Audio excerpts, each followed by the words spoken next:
Amigos televidentes, muy buenos días y como siempre nuestro agradecimiento por acompañarnos en otra entrega de Palpitar Económico de Puntos de Vista. En esta mañana dominical tenemos la grata compañía del licenciado Franklin Glass, quien es vicepresidente de la Cámara de Aseguradores y Reaseguradores de la República Dominicana, CADOAR. Muy buenos días, Franklin. Bueno, muchas gracias por tenernos por aquí nuevamente y tratar temas de palpitar económico, como bien se llama el espacio, ¿verdad? Gracias. Claro, el sector seguro siempre es un sector de interés, aunque como que no genera mucho, diría yo, mucha actitud de política pública que lo incentiven a que sea más abarcador.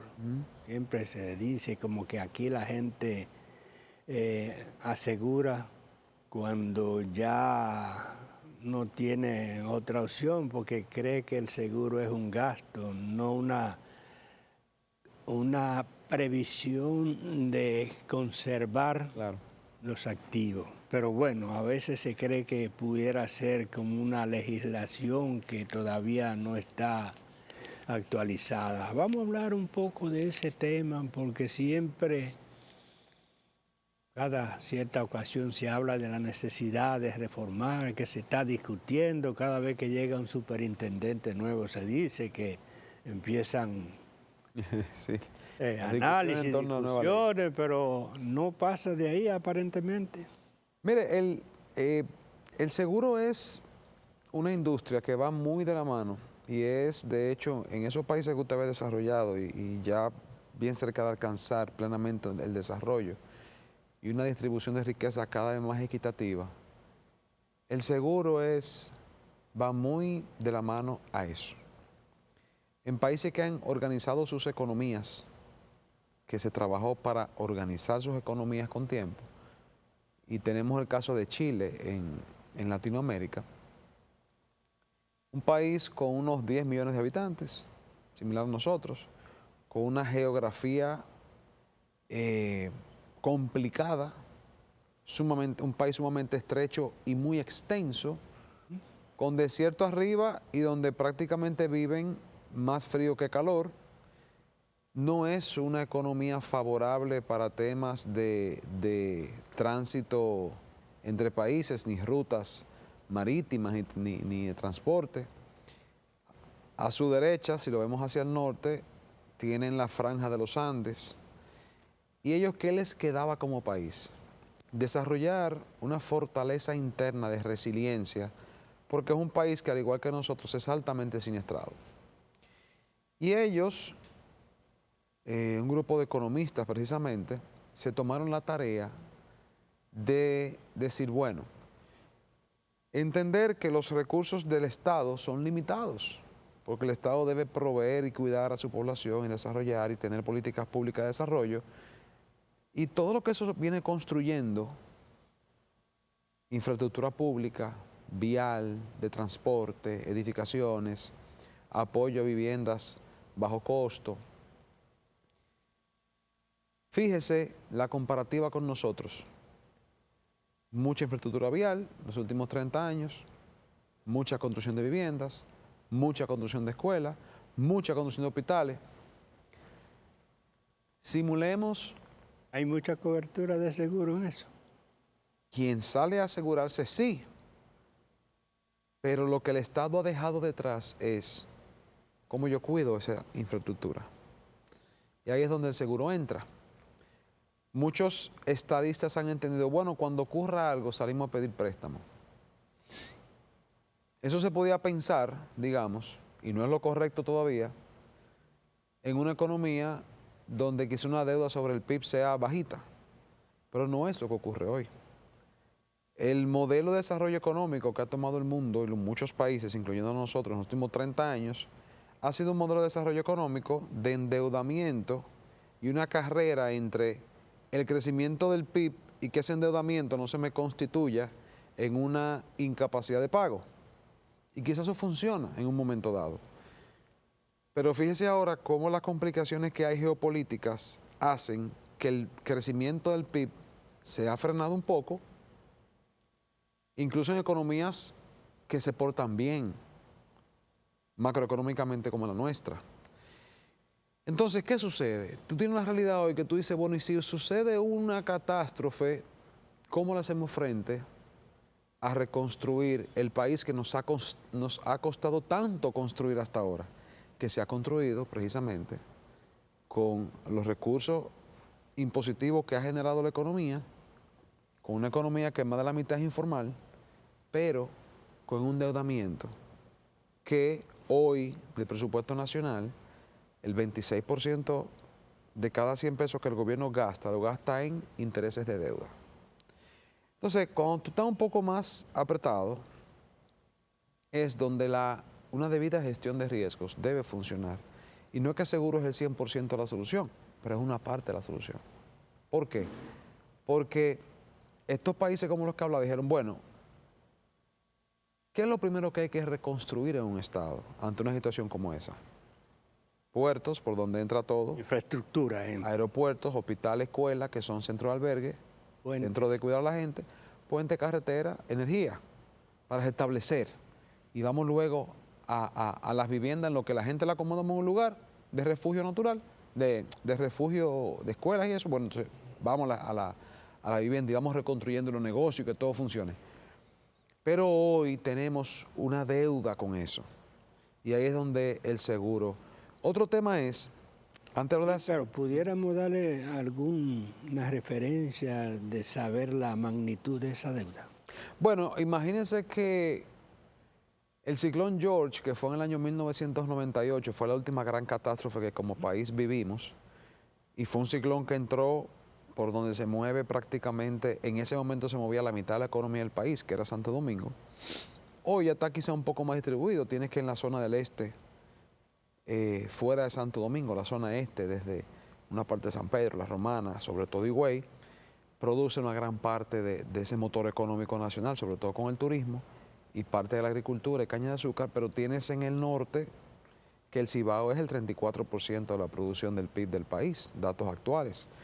Entonces, pero aquí se produce un evento como el George en una ciudad que es hoy 10 veces más vertical que lo que éramos en el 98, donde había una casa y una torre en la menor 4 y 5 pisos, pero tú tienes en el centro torres, muchas cientos de torres, que donde vivían 5 personas, hoy viven 200. Entonces, hay un riesgo concentrado en ese espacio. Si en la ciudad que somos hoy, más toda la infraestructura que hay, vial, pública, etcétera, entra un ciclón George que fue categoría 3, y vemos cómo cada vez los ciclones son más fuertes. Otis en México fue categoría 5, casi en un nuevo categoría 6, hace 2 años. El Beryl que pasó por Jamaica el año pasado era un categoría 5. Los que entraron a Florida fueron categoría 5, 2 en menos de 3 años. Entonces, estos huracanes, a nosotros nos pasa, simulando que sea el George, y la data que hemos levantado, que eso representaría un compromiso de cerca del 15% del PIB nacional. Si calculamos lo que serían las posibles pérdidas económicas que genera, entonces, ¿qué sucede? Tiene una parte de la población que cuenta con aseguramiento, qué bueno, pero yo no hago nada como país si una pequeña parte de la población está asegurada, pero ¿qué pasa con la otra parte?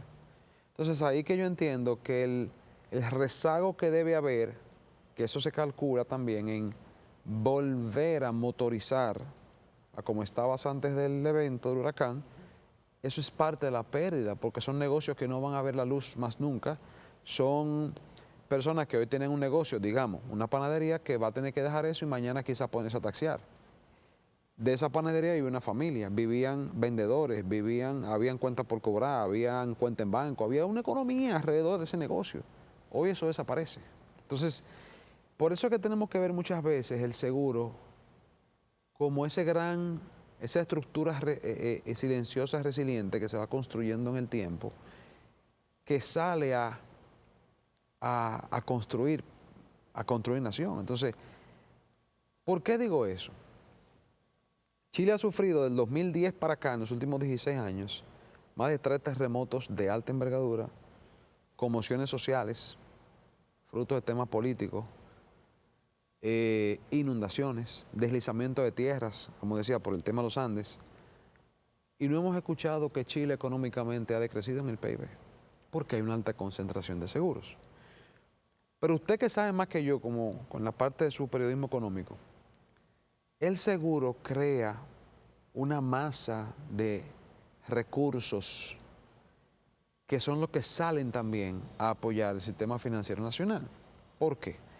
Cada vez que una persona va a una aseguradora y compra una cobertura, ya sea para su vehículo, para su vivienda, un seguro de salud, un seguro de vida, la aseguradora, por ley y por comportamiento financiero que hace, tiene que guardar reservas. Eso es dinero que no sale a hacer más nada que acumular una masa monetaria que sale a buscar inversiones y a rendir un retorno financiero a favor. De ese comportamiento y de ese destino de esa masa, quiero que hablemos en el próximo segmento. Vamos a hacer una breve pausa comercial.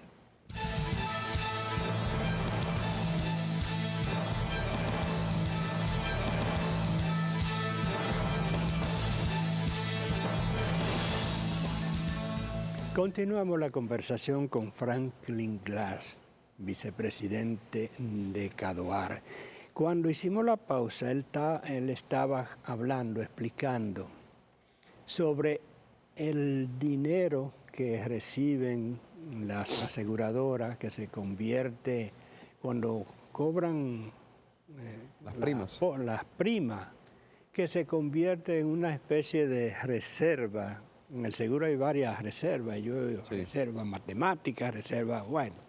Pero esa que es el dinero que tienen las aseguradoras como su masa de respaldo para ante posibles reclamos del bien que aseguran, Claro. Si se produce. Llega al sistema financiero y le da una gran proporción de la liquidez. Sí. Pero siempre he oído entre ustedes, los expertos y conocedores, que esa masa es prácticamente el sostén de la rentabilidad del sistema. Porque el margen de intermediación por la siniestralidad que existe, algo es un poco estrecho. Sí, así es. Y que cuando las tasas pasivas, que son las que tienen que ver con el rendimiento de esas cosas, bajan, entonces la rentabilidad baja. Sí. Ahora estamos en un momento delicado. Sí. Sí, porque mire, el seguro es, imaginemos, porque a veces la gente me dicen, ustedes se emocionan hablando técnicamente del seguro y llega un punto donde ya le perdí el hilo, cuando hablamos de seguro, ¿verdad? Y realmente hablar de seguros, hacer una conversación de seguros divertida siempre es un reto, que la gente, el que no trabaja seguros, entienda claramente de qué estamos hablando. Fíjese qué pasa, a mí me gusta hacer símil una vivienda, papá y mamá con 2 hijos, papá y mamá viven de un salario y hay gastos en la casa, luz eléctrica, alquiler, préstamo de vehículos, colegio de los niños, salir un viernes a comer una pizza en familia. Pero ¿qué pasa? Que en ese presupuesto de esa casa viene algo que no está presupuestado.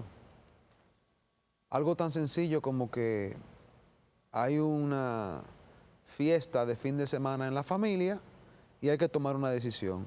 ¿Tenemos dinero para ir? ¿Tenemos dinero para no ir? O un tema de que un familiar cercano se enfermó y hay que aportar. O un tema de que se dañó algo en la casa, en el techo. Y eso siempre pasa. Sí. Se dañó la lavadora, hay que buscar una cantidad de miles de pesos, ¿verdad? Que no estaban en ese presupuesto. O la nevera. La nevera, o sea, son palitos, como decimos. El seguro tiene un comportamiento muy inteligente en ese sentido. ¿Y qué es? Cuando las personas van y pagan una póliza de seguro a una compañía de seguros, las compañías de seguros vivimos es un negocio matemático, muy financiero, pero es lo que llamamos una actuaría, donde hay que ver una ley de grandes números. ¿Por qué decimos ley de grandes números? Porque usted tiene un vehículo que cuesta, manejemos un valor redondo, $1.000.000. Yo le digo, mire, por un porcentaje del valor de ese vehículo, yo le cobro una prima de seguros, que son $50.000, por decir un monto. Si usted lo pierde, una pérdida total, por un incendio, inundación, vuelco, choque, colisión, yo le pago $1.000.000. Y te dirá, pero ¿y cómo yo hago eso? Bueno, yo tengo que buscar muchos clientes igual que usted, que a ese monto que yo calculé, para que sea rentable para mí y yo pueda pagar de sus reclamos, yo necesito buscar 100 clientes que paguen ese monto para que el que pierda $1.000.000, entre todos pagamos ese $1.000.000.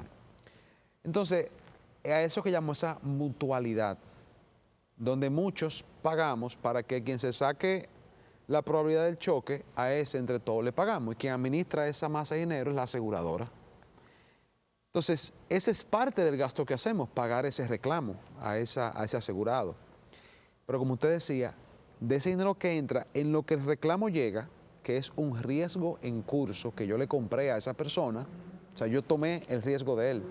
¿Qué somos los aseguradores? Usted me transfiere su riesgo de que pueda perder su vehículo. Entonces, ese es el negocio del seguro. En lo que ese choque llega, o el de cualquier otro asegurado mío, ese dinero que está aquí, que es lo que todos ellos pagan, una parte de ese dinero yo no puedo utilizarlo. ¿Por qué? Porque eso es lo que llamamos reservas de riesgos en curso. Reserva matemática de la cantidad de riesgos que tengo en la compañía y reservas, por ejemplo, que la ley me pone que son mínimas. En auto, por ejemplo, la ley me dice, usted tiene que mínimamente guardar el 40% del dinero que usted suscribe todo ello. 40%. Entonces yo guardo ese dinero en una cajita ahí y salgo y tengo un equipo dentro de las aseguradoras que sale a buscarle rendimiento financiero en diferentes instrumentos financieros que hay en el mercado, en la banca, en los puestos de bolsa, en deuda del Banco Central, depósito del Ministerio de Hacienda, o sea, y lograr un rendimiento financiero positivo, porque como usted bien dice, somos un país con una siniestralidad muy elevada en autos. Todo el mundo sabe los accidentes cómo están al orden del día. Una siniestralidad elevada porque ahora hay muchas inundaciones por incendios. Cada rato vemos ahí empresas que con incendios. Demasiado motorista. Sí. Y el tema de la salud, por ejemplo. Sí, somos un país donde, gracias a Dios, el sistema asegurador hoy hace frente, y le puedo decir un número, a más de 300.000 solicitudes de reclamo de salud semanales. Eso puede ser buscar una pastilla con el seguro en la farmacia a una operación catastrófica, de una enfermedad catastrófica, una clínica o hospital. Entonces el sistema funciona, pero para que esa masa de dinero funcione, tenemos que hacer esas reservas. Entonces, ¿qué está sucediendo ahora? Hemos visto que la economía está sufriendo un choque, como dicen los economistas, me encanta, un shock económico por temas que están pasando fuera de aquí, de nuestras fronteras, con el tema del petróleo que impacta el costo de la canasta alimenticia y todo sube de precio. Y eso ha causado, pues, que la economía resienta un poco su crecimiento que llevamos en los últimos años, y eso ha causado que esos instrumentos que generan intereses por esas inversiones que hacemos, las tasas de interés han bajado un poco. Han bajado, un poco no, considerablemente. Y podemos decir que en el primer cuatrimestre, enero-abril, el rendimiento ha bajado en un 56%, comparado al primer cuatrimestre del año pasado. Entonces, ¿qué quiere decir eso? Que las aseguradoras vivimos del resultado técnico, que es lo que las personas me pagan versus los reclamos que yo pago y los diferentes costos que eso tiene, y el financiero, que es que de ese pago también la parte que yo guardo me genera un interés. Entonces, mi resultado técnico y el resultado financiero, yo voy monitoreando ambos comportamientos, y muchas veces, como usted bien decía, el financiero está más alto que el técnico. ¿Qué está pasando ahora? Que este financiero ha bajado.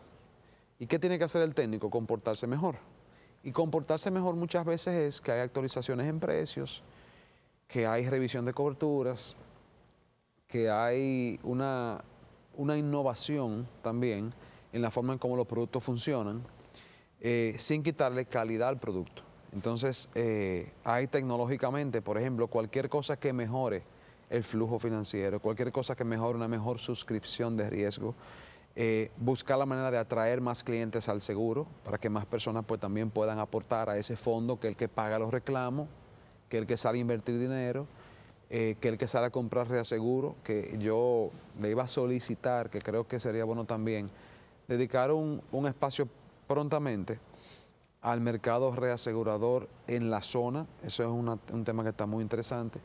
Pero también entender que el seguro es un músculo de inyectar recursos frescos a todas esas herramientas financieras que existen, todos esos bonos del gobierno, compra de deuda de gobierno.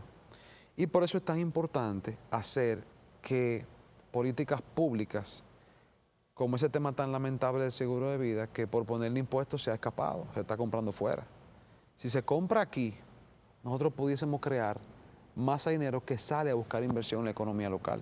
Entonces, eso es bueno entenderlo, porque más allá de ver el seguro como una herramienta de la protección que le da directamente a quien compra, la bondad detrás también está en que es realmente un hacedor de músculo financiero para las naciones, para las economías.